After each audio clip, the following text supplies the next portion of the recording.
Ryan, thank you very much for making time to share your insights into the future of leadership. And before we go into leadership, could you please share a little bit of your story? Where did you grow up? I am born and bred Cape Townian. So I have lived here where I am now, still living in Cape Town. I've lived here all my life, 44 years of it. Very, very happy to be close to the sea. Okay. And what was your dream career when you grew up? Interesting question. When I was younger, I never really had a dream career. I was kind of floating through life and realized that I had a good, through school, had a good aptitude for business and went to the University of Stellenbosch and studied a Bachelor of Economics, and then became more interested in my dad's business, which was in advertising and marketing and sales. So I can't say I've ever had a dream career. I've never had a set idea. I never wanted to be a doctor or a fireman or what some people dream about. It was more simple for me. And tell us, when did the swimming bug bite you? When in about the year 2000. So I'd never really swum before then, certainly not competitively or, other than just recreational swimming. And then in the year 2000, I realized I was getting a bit fat and unfit and sitting on the couch. And I took a client away for a holiday and he said, why don't you join my little swimming squad? So I thought, let me give it a try. So at the age of, I think it was 27 years old. Right. And what inspired you to go into extreme swimming? Well, interesting question. It's certainly not something you wake up and decide, I want to be an extreme swimmer. It's a journey. So I started swimming in the pool, battling through a couple of laps, and then slowly but surely grew my fitness. Undertook a challenge to swim from Robben Island to Blouberg, which is here in Cape Town. It's a 7.5 kilometer swim in cold water, which is kind of the Everest of swimming. And I thought it was reserved for superstar athletes, not an ordinary average Joe like myself. And slowly but surely, I became more and more trying more and more difficult swims and colder and tougher stuff. And that's eventually, by default, you become an extreme swimmer. Now, Ryan, you are sharing your message and you're calling yourself the average Joe. You're sharing your message of achieving the impossible to audiences around the world. What would you say are the lessons that you've learned from your sport? Such simple but such powerful messages. If you take me as an average Joe, and I really am, there's nothing special about me in terms of physiology or abilities to do anything else. I am the average Joe, but I have fallen into some situations where I would say 99% of people would give up. And just because of circumstances, I gave it a try, even though failure was a certainty in my head. And then you succeed. And you look back, usually for me, standing on a beach or on the side of a body of water and go, I honestly believe that was impossible. It wasn't just me being pessimistic. It was my mind telling me it was impossible because my mind did not want me to fail. It looked hard, but if I failed, my mind would have to protect me. A defense mechanism in the body would have to kick in to try and convince me that that wasn't a failure. And so instead of letting you do it, your mind and your defense mechanisms hold you back. And that is what I have figured out through my swimming. And that is a very simple message that I give to people. Where your body and your mind we all know is the most powerful tool, where it tells you your limits are, you've always got margin on the other side of where that limit is. And that you can apply to swimming, to family life, to your friends, to your business. So how do you overcome those mental barriers? There isn't one lesson that you can give, but the most important lesson that I share, and I do it as creatively as possible and visually as possible, is to show people that it is true, that where your limits are not your limits. Because remember, your head is your head. So where your mind says it's impossible, you have no reason not to believe it. But if you can see somebody else also reach that same impossible and then went on to do quite a lot more beyond what was deemed impossible or what he thought was impossible, you start to question yourself. So I try very hard to get my audiences to question their own impossibles. So what you say, we all have to take a leap of faith? So I think taking a leap of faith is important. Yes, I think you need just to take baby steps. Don't go, out the next day and try to do something absolutely radical, but have a look at something that you don't think you can do. That is where we'll get to it later, where I have started setting goals, not goals that I think I can achieve, goals that I don't think, or rather goals I don't think I can achieve. And then I've got to figure out how to get there. And that opens you up to failure. I might fail because I've set it so high. But once you stop worrying so much about success or failure, you start to realize the lessons you learn on that journey to try and reach a goal that you believed was above your capabilities. You take those lessons, and each time, even if it is a failure, you're still going to learn something. You're going to take those learnings and apply it to your next challenge. So it is a bit of a leap of faith. You need to try something that you don't think you can do. And Ryan, looking back at your career, would you say there was a turning point? In my career, I remember it's kind of double faceted now. I'm a public speaker and inspirer, which is a new side to my career, only in the last 3 years. However, I run an advertising business. I'm a small external outsourced sales house for advertising sales. In the past, I would never, if there was a pitch or an account that I really wanted, but I could see it required a much bigger team and it would be pointless trying to fight the powerhouses of the big corporates who will be pitching for the same business, I wouldn't bother trying. Now, complete turning point, I try. I definitely don't always win, but I do win some, and I always learn, and I back myself far more. So that's a turning point in my career, is how I see my business at its potential.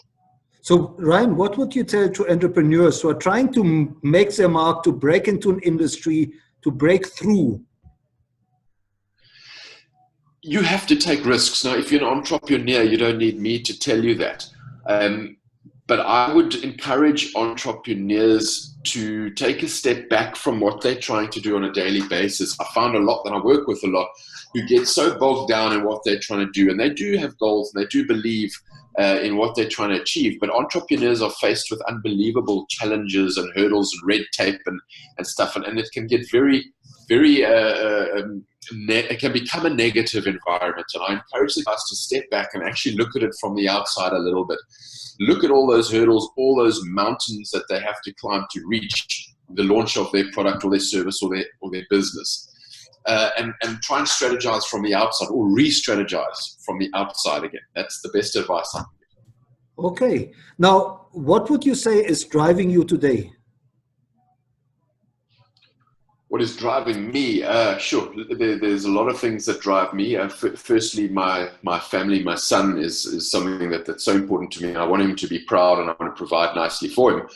On the other side, I have had a taste of how powerful the human mind is, and the power that I've been most interested in is how it has the power to make you believe in your own limitations.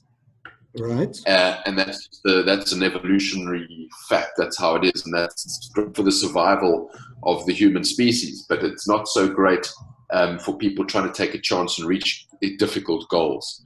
So it drives me to understand that better, and I am very interested in taking on other challenges. Now, I'm also not the kind of person who, inspirational speakers who goes out there and goes, nothing is impossible. I don't like that saying, because I do believe there is a lot that is impossible. But my message is that where you set your impossible, where your mind tells you your impossible is, it isn't. Okay. There is more that you can do, and that is that once you can unlock the margin on the other side of your mental impossible, you're going to excel. So Ryan, let's talk about leadership. What does the future of leadership mean to you? Future of leadership, living in South Africa, we have an interesting window into leadership. And I think there are a lot of examples here in what leadership shouldn't be, how it shouldn't be done. We've got unbelievable case studies and messages. So what does the future of leadership mean to me? Future of leadership, leaders need to be people who aren't afraid to take a leap of faith, a calculated leap of faith. You know, leaders so often, obviously, we all know, lead by example, but also you've got a team behind you. You don't want to lead them into failure. And often we find teams that are just producing steady, limited performance, but getting by. And that's a good leader because you made target and, you know, everyone still has a job. And that's obviously important. But if you want to really get ahead, I think the future of leadership is people who do take some calculated risk once they understand what their mind is about, and maybe put some safety cushions in place. And Ryan, what have you learned from your own journey that you consider really important for building future leaders? Part of that has been answered, but it's very much a mindset. You know, I'm all about mindset. I'm all about taking chances, but calculated chances. Again, it's not the theory. I don't operate with the theory of nothing is impossible. I operate with the theory is that my impossible is not where my mind tells me it is. And that's what I've learned. And that is, I think, a very important lesson. And I speak to thousands of budding leaders and entrepreneurs and businessmen and CEOs, and right down to school kids. And the lessons that they take from my talk, besides just pure inspirational, is just to see that limits aren't where you think they are. I know I'm going to repeat that a lot, but that once you really understand that concept and that lesson, you start to look at all those hurdles, those brick walls and mountains that seem to be in front of you to achieve a goal. You start to look at them differently from different angles. And that the more you do that, the more rehearsed it becomes. So Ryan, when you speak to aspiring leaders, when you speak to the youth, when you speak to kids, how do you suggest they should go about, on a daily basis, practically, how should they go about confronting these limits, these limitations? Baby steps is the operative word, but you have to find something. I ask everyone just to look at little things in their lives that they think are impossible or that they can't do, depending on what level you're talking to. What was the thing that you told your parents if you're a kid that you can't do? You won't be able to get this mark, or you can't do that on the sports field, or whatever the case may be. Find just one of those things in a day, in a week, and challenge it and prove to yourself that you can do it. And that's a tiny step. And as soon as you've done that, you'll look back and go, phew, sure, I really thought that would be harder. Because once you start the challenge, it's always easier. It's always easier once you've started than before you start looking at it. Now, Ryan, you are obviously also in the business of advertising and marketing. So when you speak to future leaders, what are the technologies you advise them to learn? What are the technologies, or maybe the tools of technology, you would advise future leaders should look at and should master? I think the obvious answer is the power of social media and networking. And I know our mutual friend Kobus Klein will agree with this completely. And it's something that I am still learning and still working on and trying to understand. But social media, when you understand it properly and use it effectively, is a very, very powerful tool. It's you know, very cost-effective, powerful tool. And being someone in marketing, understanding that side of the business, I maybe have a little more insight into its power. But the only technologies that are really relevant to me is obviously the internet and social media marketing. Marketing is not the right word. Social media used as a tool to get your message out there to achieve goals. You know, I don't know how broad this question is. There are different technologies that come into the advertising business, which are a big threat to the way my business is set up. You know, programmatic buying. We're in sales. All of a sudden, you've got these extremely sophisticated programmatic buying systems, which never will totally eliminate, but is starting to reduce the value of a salesperson, and money is being channeled there. Now, those are technologies I need to adopt and understand very carefully. And that's obviously, I'm sure that will relate to many other businesses out there as well. That's something specific to the media sales game. Right. And Ryan, when it comes to social media, which platforms are you currently using, and which platforms do you find most effective? Again, depending what we're trying to achieve, but I use Facebook a lot. We have the old Facebook page, nothing hugely special about it. But LinkedIn, from a business point of view, is an important tool, especially from a leadership and a future of leadership point of view. There are a lot of people out there that having connections and networking is so vital to any business. And as I said earlier, that is something that I am still trying to understand. I don't think I'm particularly good at that yet. And that's because there's so much opportunity out there. I use it daily. I use Twitter, but it's just to keep a presence. I'm an inspirational speaker. I do crazy swims around the world, some not so crazy, some more crazy. But if you don't tell anyone that, no one's going to know. Now, I don't have the budgets to do a massive advertising campaign. So when company X is looking for an inspirational speaker, maybe they'll go to an agency and they will get a list of maybe 10 to 15 names that the agency recommend as good inspirational speakers. And my name hopefully will be amongst those 15. But now if the person reading that list has never heard of Ryan Stramrood, you're not going to get chosen unless, word of mouth is obviously extremely vital, which is where I get a lot of business. But I've had to do a lot of social media work and obviously PRing yourself and trying to do something relevant to get yourself in the media. So it's about getting your name out there. In my game, I need to get my name out there. That's why the Facebook and the LinkedIn platforms are so important to me. Right. Now, Ryan, you've been mentoring many up-and-coming leaders. Can you maybe share a success story or two where you mentored somebody and that person took your advice to heart and went on to achieve significant success? I don't have a specific example, but I have hundreds of anecdotal feedbacks, where people, I get probably more feedback after a talk than any other speaker out there. Clearly that's arguable. I don't really know, but I get tons. And what I've been told from the agents, it's off the charts. And that is just people saying, thank you for showing me in the way that you showed me in the talk that I give. That what I'm doing and the goal set is actually, I set a goal that I know I can achieve.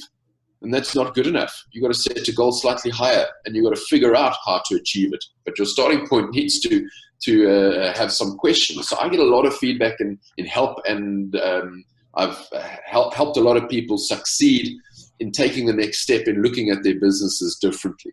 Another little anecdote I'll throw in, it's got nothing to do with business, but it's the one I love.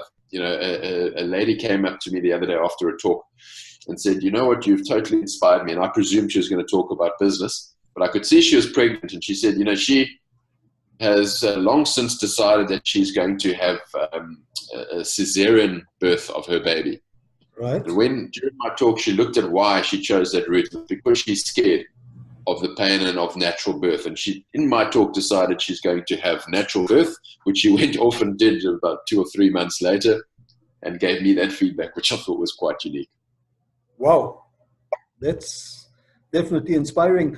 Now, Ryan, when it comes to role models of leadership, do you recommend any role models? Do you recommend any books about leadership when you speak to future leaders? Yes. Sure. Again, it's a little bit cliche, but the guy that I've been most impressed by is Mr. Richard Branson, or Sir Richard Branson. And you should read all his books, but he might not appeal to everyone, but his management style and his outlook on life and his risk-taking, and I think I like him so much because he is an adventurer as well. And he mixes adventures and impossible tasks with his businesses, and look where they've got. He also started his career as an advertising salesperson, which is exactly what I am, which obviously gives me a little bit of heart. but I find him extremely real. So I look for role models who are real, not role models who are untouchable and put themselves on pedestals. I like to think that I relate to my audiences a lot. I start the talk off hoping that they will consider me as flawed as anybody else. And I see that in Richard Branson. So he's most certainly my number one. Now, Ryan, where can people follow you and how can they connect with you? A number of ways. Please look at my website, which is www.ryanstramrood.com. Facebook page is Ryan Stramrood Swimming and Speaking. I'm on Twitter, and that handle is @Strammy. That's STRAMMIE. I'm also on Instagram @Strammy. Now, there's another lesson for everybody. You know, long before I was a public speaker and knowing what to do with social media, you set your Twitter handle. No one really knows what @Strammy is. Of course, I've got my following behind that handle, and I don't want to change it. So when you're setting up your social media profiles, if you're going to use them for business at some stage in your life, think carefully of your handles. That's good advice. And Ryan, if our listeners want to book you as a speaker, where should they go? Please go to my website or Facebook page, or phone me directly, or my manager Jill, but I won't complicate it. Simplest is to go to ryanstramrood.com and you'll find us through there. Okay, excellent.